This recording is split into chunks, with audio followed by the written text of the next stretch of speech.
여러분, 노년에 재혼하면 행복한 인생 2막이 펼쳐질 거라 기대하시나요? 하지만 현실은 드라마처럼 아름답지 않습니다. 오히려 재혼을 잘못 선택하면 평생 쌓아온 평화를 스스로 망치는 길이 될 수 있습니다. 외롭기도 하고 남은 삶은 누군가와 함께하고 싶다는 마음으로 시작했지만 그 결정이 당신의 노후를 고통과 갈등의 연속으로 만들 수 있다는 사실 알고 계셨나요? 재혼이 처음엔 설렘과 기대를 줄지 몰라도 시간이 지날수록 현실적인 문제들이 하나둘씩 드러나기 시작합니다. 서로 다른 생활 방식, 재산 문제, 건강 문제, 자식 간 갈등.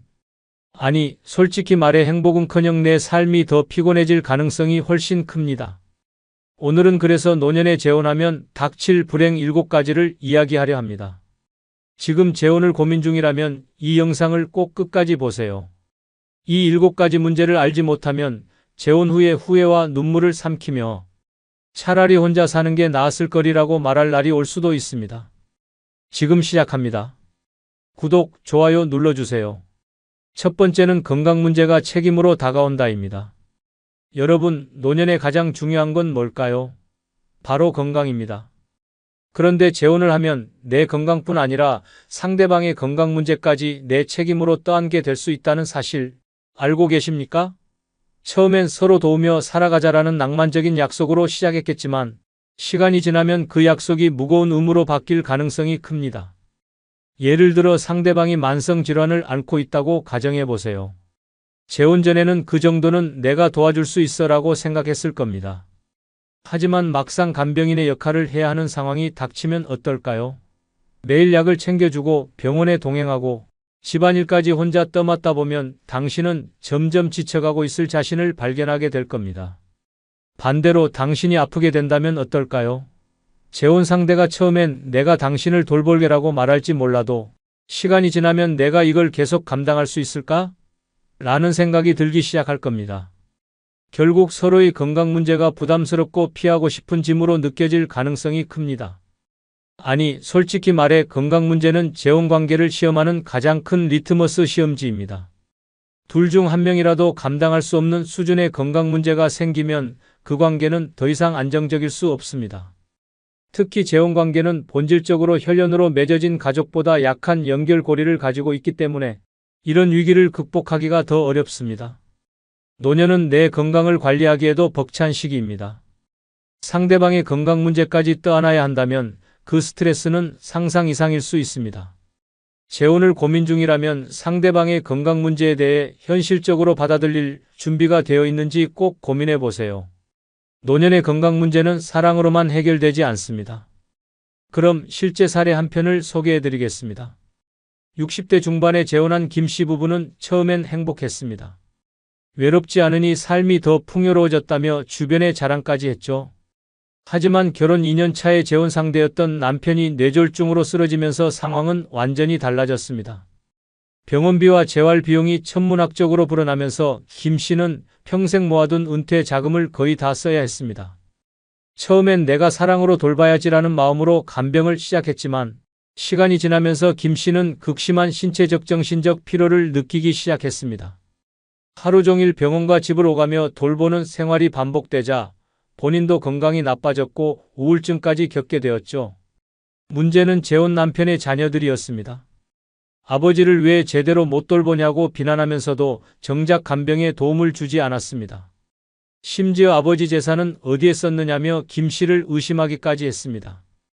김 씨는 점점 더 고립되고 본인의 희생이 아무런 가치도 없다는 생각에 빠져들었습니다. 결국 김 씨는 재혼을 인생 최악의 선택으로 여겼습니다. 내가 왜 이 고통을 스스로 끌어안았을까? 라며 하루하루를 후회하며 지냅니다. 이 사례는 노년의 재혼이 건강 문제로 인해 행복은커녕 고통의 연속이 될 수 있다는 경고를 던집니다. 두 번째는 자식 간 갈등으로 전쟁터가 될 수 있다입니다. 여러분, 재혼은 단순히 두 사람만의 결합이 아닙니다. 자식들까지 얽히는 복잡한 가족 드라마를 시작하는 일이기도 하죠. 당신과 상대방이 사랑으로 결합했다 해도 자식들은 그렇게 간단히 받아들이지 않습니다. 특히 자식 간 갈등은 재혼 가정을 전쟁터로 만들기 딱 좋은 불씨가 됩니다. 예를 들어 당신의 자녀와 재혼 상대의 자녀가 처음엔 잘 지내보자며 노력한다고 가정해 봅시다. 하지만 시간이 지나면서 미묘한 경쟁 구도가 생깁니다. 왜 우리 부모님 재산이 저쪽 애들한테도 가야 하지? 엄마가 아빠랑 재혼하더니 나보다 저쪽 자식들만 챙기는 것 같아라는 생각이 자식들 사이에 퍼지기 시작합니다. 더 심각한 문제는 재산 문제까지 얽히는 경우입니다. 이 집은 우리 엄마가 살던 집인데 왜 저쪽 형제가 여기 와서 살려고 해? 아빠가 남긴 돈은 우리끼리 나눠야지. 왜 저쪽 자식들 목까지 챙겨줘야 해? 자식 간의 갈등은 갈수록 커지고 그 싸움은 결국 당신의 재혼 생활에까지 영향을 미칩니다. 아니, 솔직히 말해 재혼 후 자식들의 관계를 완벽하게 조율할 자신이 없다면 이 길은 가지 않는 게 현명합니다. 자식들은 성인이 됐어도 여전히 부모의 사랑과 관심을 필요로 합니다. 그런데 재혼을 하면 자식들끼리 누가 더 많은 사랑과 혜택을 받느냐를 두고 끝없는 갈등을 벌일 가능성이 큽니다. 재혼 후 자식 간의 갈등은 단순한 언쟁으로 끝나지 않습니다. 가족 간의 신뢰를 깨뜨리고 재혼 생활을 지옥으로 만들 수 있는 강력한 원인이 됩니다. 가족 관계의 평화를 지키고 싶다면 재혼이라는 결정을 다시 한번 심각하게 고민해 보세요. 세 번째는 서로 다른 생활 방식이 부딪힌다입니다. 여러분, 재혼은 단순히 두 사람이 함께 사는 것처럼 보이지만 사실은 두 개의 완전히 다른 세계가 충돌하는 일입니다. 나와는 전혀 다른 생활 방식, 가치관, 습관을 가진 사람이 내 집으로 들어온다고 상상해 보세요. 처음에는 사랑으로 극복할 수 있지 않을까? 라고 생각할지 몰라도 현실은 사랑만으로 해결되지 않는 문제들이 많습니다. 예를 들어 당신은 아침형 인간이고 재혼 상대는 밤늦게까지 TV를 보며 늦잠을 자는 스타일이라고 해봅시다. 처음에는 서로 이해하려고 노력하겠죠. 하지만 시간이 지날수록 왜 나만 상대를 배려해야 하지? 라는 생각이 들기 시작합니다. 상대방의 사소한 습관조차 점점 거슬리게 되고 내 집인데 왜 내가 불편해야 하지? 라는 불만이 쌓이기 시작합니다. 게다가 서로 다른 청결 기준도 큰 문제입니다. 당신은 깔끔하게 정리된 공간을 좋아하지만 상대방은 물건을 아무데나 놓고도 대수롭지 않게 여기는 사람이라면요. 이런 차이는 시간이 지날수록 싸움의 불씨로 변합니다. 도대체 왜 이렇게 지저분하게 살아? 라는 말이 오가면 그때부터는 감정 싸움으로 번지게 되죠. 아니, 솔직히 말해 결혼은 작은 차이도 크게 느껴지게 만드는 돋보기 같은 겁니다. 재혼 상대의 습관과 가치관이 처음엔 별거 아닌 것처럼 보여도 함께 살면서 그 차이들이 돌이킬 수 없는 불화로 커질 가능성이 큽니다. 노년의 삶은 평화롭고 안정적이어야 합니다. 그러나 재혼으로 서로의 생활 방식을 조율하려다 보면 그 과정에서 얻는 스트레스가 당신의 소중한 노후를 갉아먹을 수도 있습니다. 서로 다른 삶의 방식을 받아들일 자신이 없다면 재혼은 피하는 게 답일지 모릅니다. 네 번째는 재산 문제가 폭탄처럼 터질 수 있다입니다. 여러분, 노년에 재혼하면 가장 먼저 직면하는 문제가 뭘까요?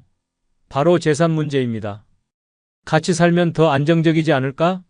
라는 낭만적인 기대는 재혼 생활이 시작되면 곧바로 현실로 깨집니다. 왜냐고요? 돈 문제가 단순히 내 문제가 아닌 우리 문제가 되기 때문입니다. 예를 들어 보겠습니다. 당신이 재혼 상대와 함께 살며 재산을 공유하기로 했다고 가정해 봅시다. 처음에는 당신이 가진 것도 내 거, 내가 가진 것도 당신 거라는 마음으로 시작했겠죠. 그런데 막상 현실이 닥치면 어떨까요? 서로 돈 쓰는 방식과 우선순위가 다르다는 걸 깨닫게 됩니다. 왜 저렇게 쓸데없는데 돈을 써? 라며 상대방의 소비 습관에 불만이 쌓이기 시작합니다. 더 큰 문제는 재산의 소유권입니다. 내 재산을 어떻게 나눌지, 상대방의 자녀에게 얼마를 줄지, 아니면 내 자녀와 상대방의 자녀가 재산 분배를 두고 싸우는 문제까지 재혼 후에 이런 갈등은 필연적으로 발생합니다. 특히 유산 문제가 얽히면 당신은 중간에서 양쪽 자녀에게 동시에 미움을 받을 수도 있습니다. 아니, 솔직히 말해 돈 문제는 재혼의 가장 큰 지뢰입니다. 아무리 서로 사랑한다고 해도 막상 돈을 어디에 쓸까? 라는 현실적인 문제가 닥치면 사랑은 뒷전으로 밀려납니다. 내 돈은 내 평생 땀 흘려 모은 소중한 자산입니다. 그 돈을 지키는 건 나 자신뿐입니다. 노년의 재혼은 사랑과 안정이라는 달콤한 꿈을 제공할지 몰라도 그 뒤에는 재산 분쟁이라는 폭탄이 숨어 있습니다. 재혼을 고민하고 있다면 돈 문제에 대한 철저한 대책 없이는 평화로운 노후는 물 건너갈 가능성이 높습니다. 이와 관련된 실제 사례 한 편을 소개해 드리겠습니다. 70대에 재혼한 박 씨는 남은 인생을 함께하자는 낭만적인 약속으로 시작했습니다. 그런데 결혼 1년 만에 그 약속이 잔혹한 현실로 변하기 시작했습니다. 박 씨가 평생 모은 재산으로 사둔 집을 두고 재혼 상대의 자녀들이 폭탄 선언을 한 겁니다. 우리 엄마도 이 집에서 살았으니 당연히 우리 몫도 있는 거죠. 처음엔 웃으며 넘기려 했던 박 씨도 시간이 지나며 지쳤습니다. 자녀들이 집을 방문할 때마다 이 방은 제가 물려받을 테니 잘 관리하세요 라며 자기들끼리 영토 싸움을 벌이는 걸 지켜봐야 했거든요. 더 심각한 건 박 씨의 자녀들도 가만히 있지 않았다는 겁니다. 아빠, 그 집은 우리 몫이잖아요. 왜 남의 자식들이 우리 재산에 눈독을 들이죠?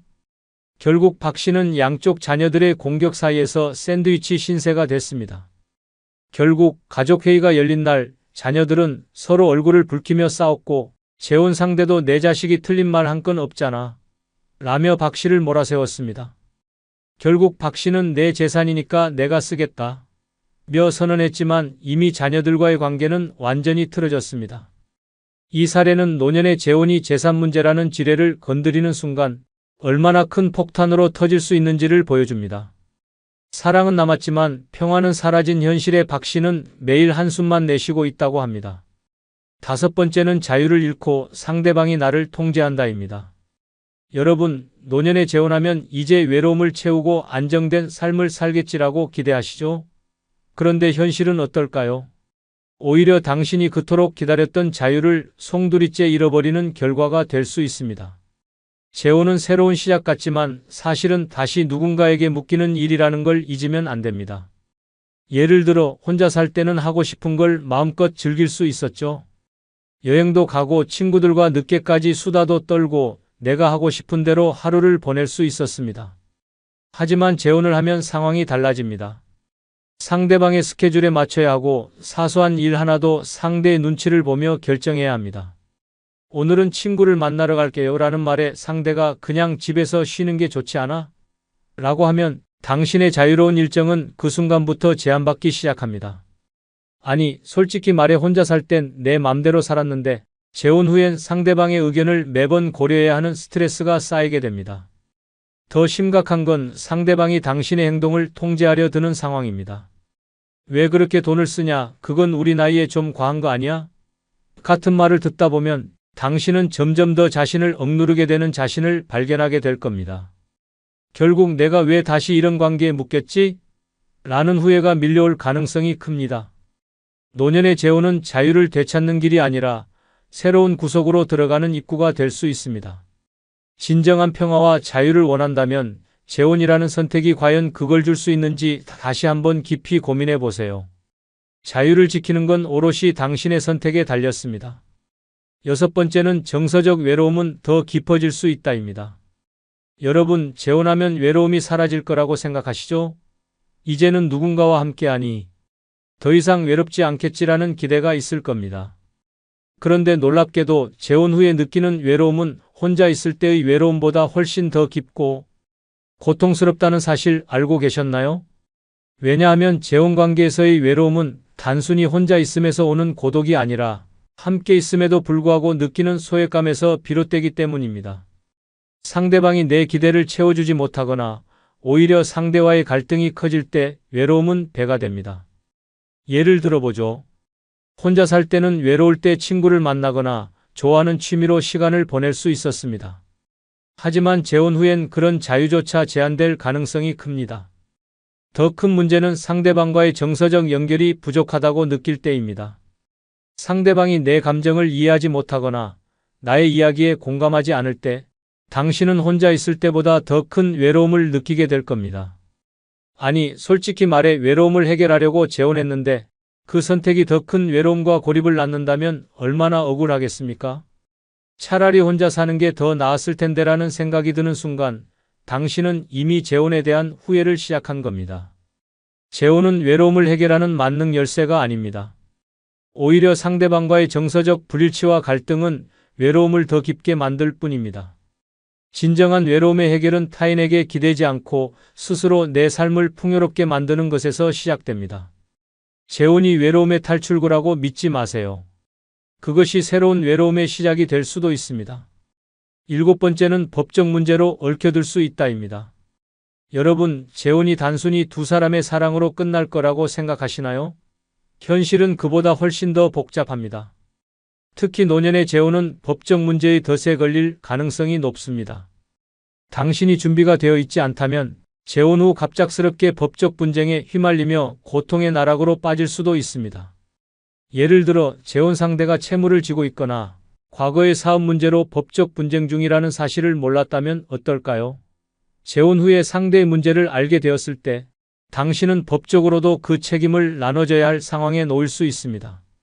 심지어 상대방이 사망했을 경우 남겨진 빚이나 법적 책임이 고스란히 당신에게 돌아올 가능성도 있습니다. 더 큰 문제는 재산 분할과 유산 상속과 관련된 법적 다툼입니다. 상대방 자녀나 가족들이 당신은 아무런 권리가 없다며 법적 소송을 걸어올 수도 있습니다. 이 과정에서 당신은 막대한 변호사 비용을 지출해야 하고 끝이 보이지 않는 법적 다툼에 휘말릴 위험이 큽니다. 아니, 솔직히 말해 노년에 이런 법적 문제로 스트레스를 받는다면 평화로운 삶은 꿈도 꾸지 못할 겁니다. 재혼을 결심하기 전에 상대의 재산과 법적 상황을 철저히 확인해야 하며 그럴 준비가 되지 않았다면 재혼은 피해야 할 위험한 선택일 수 있습니다. 사랑이 모든 걸 해결해 주진 않습니다. 법적 문제는 당신의 재혼을 비극으로 만들 수 있습니다. 여러분, 노년의 재혼은 달콤한 꿈처럼 보이지만 그 뒤에는 현실의 함정이 숨어 있습니다. 설렘으로 시작한 관계가 곧 건강 문제, 갈등, 고독, 재산 문제로 이어지며 당신의 노후를 끝없는 스트레스의 소용돌이 속으로 몰아넣을 수 있습니다. 아니, 솔직히 말해 재혼이 행복을 줄 거라는 환상은 대부분 허상일 가능성이 높습니다. 혼자는 외롭지 않을까? 라는 생각이 들겠지만 외로움을 달래겠다고 재혼을 선택하면 더 큰 고립과 후회를 낳을 수 있습니다.